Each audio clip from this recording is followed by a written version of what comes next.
Двајца вработени во Титовската подружница на Ивана Македонија пријавиле дека вчера околу 11 часот во село Ларце физички биле нападнати од 43 годишен жител на селото. Тие биле ангажирани на исклучување на потрошувачите должници, а 43 годишникот со тупарици ги удрил по главите и заминал.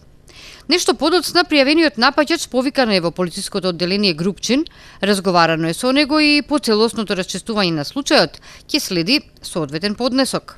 Во Желено пак е пријавена кражба во пекарницата Љатифи. Кратците насилно ја отвориле вратата и од канцеларијата одзеле 43.000 денари.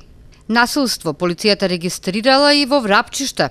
Овде цел на сторителите биле гумите на 3 патнички возила паркирани пред куќа на 55 годишен жител на селото. Трите возила биле од различни сопственици. Вкупната материјална штета се проценува на околу 45.000 денари.